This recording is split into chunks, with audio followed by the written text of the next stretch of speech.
Welcome to Evolve, Mastery for Leading a New World, with CEO and award-winning author Yvette Bethel.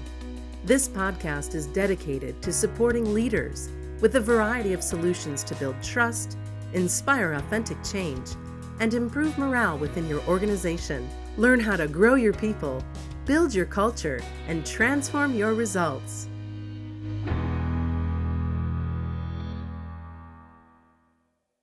Welcome to Evolve, Mastery for Leading a New World. I'm your host, Yvette Bethel, and this episode is about workplace burnout. There are organizational cultures where the word burnout is used so often that it becomes meaningless or nondescript, like the word nice.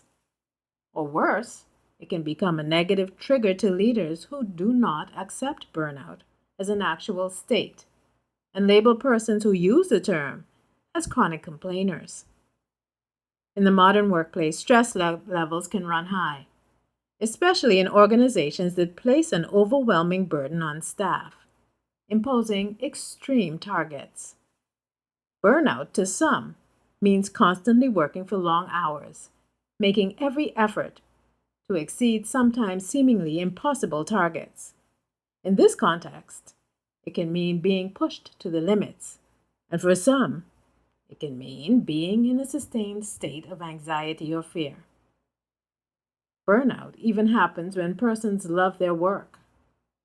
These persons are always working, achieving, and exceeding targets that seem unreasonable. They work extended hours and thrive on complex challenges. They're usually engaged, and over time, they start to show signs of fatigue, even though they are typically driven. These employees can operate at an optimal level for extended periods, as long as they can derive what they need, whether it's meaning, purpose, or achievement.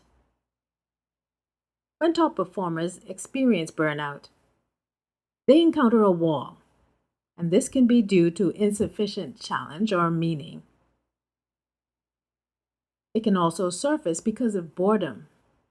Symptoms of burnout for top talent and all other coworkers are errors, slowed productivity, and various signs of disengagement like absenteeism and turnover.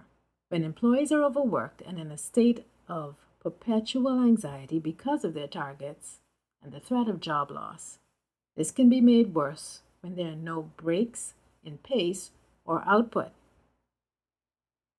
When emotions are sustained at high levels, this can lead to emotional burnout. Now, emotional burnout happens when persons are not being developed and there are no real opportunities for growth. These persons can experience a combination of hopelessness and anxiety, perhaps a little frustration, especially if they were led to believe there's a possibility that they could be promoted. Physical and emotional burnout can coexist with mental burnout. Mental burnout is a disengaged state, and this can happen when a person is in the same job for 5, 10, or even 15 years, and there are no perceived opportunities for career progress. All they experience is a steady increase in volumes of work. Burnout is important for leaders to attune to because if you do not, your team will show signs of weakening, like lateness, absenteeism, and retention challenges that I mentioned before. While productivity may not subside, you can lose capacity in the medium to long term as your engagement levels decline and you lose talent. Sometimes human resource departments introduce wellness programs to counteract burnout.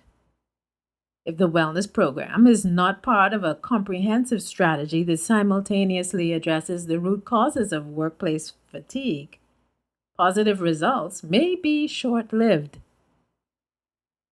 The remedy for burnout starts with revisiting your strategic priorities, because goals and leadership norms are most likely contributing. If strategic decision makers are willing to slow down revenue generation and recalibrate policies and processes while introducing HR programs and building trust. Collectively, these steps can set the stage for a gradual shift from burnout to engagement.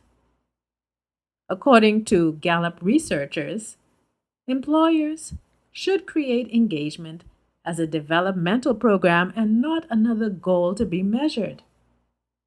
According to Gallup, an annual survey by itself does not help anyone. The survey should be just an audit of whether things are getting better. But the program should be all about providing managers with learning and tools to increase engagement within their teams, week in and week out, through ongoing conversations between managers and their employees.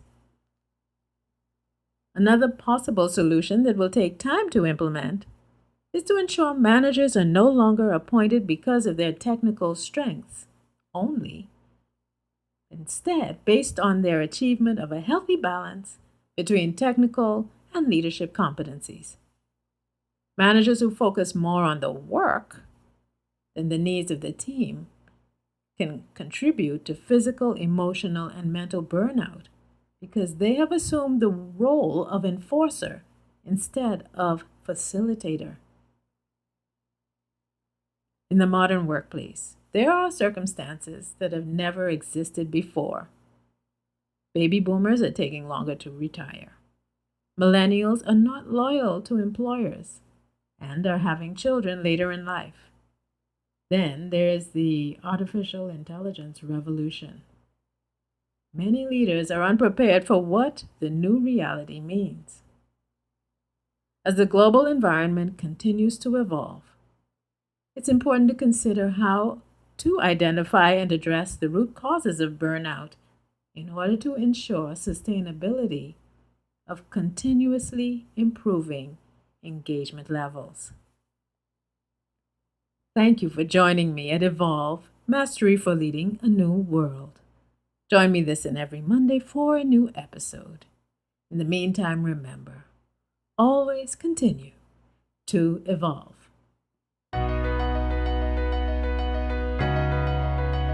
Thanks for listening to Evolve, Mastery for Leading a New World. Visit YvetteBethel.com to learn more about Yvette's leadership programs and to download her free gift, Success Tips for Igniting Your Career.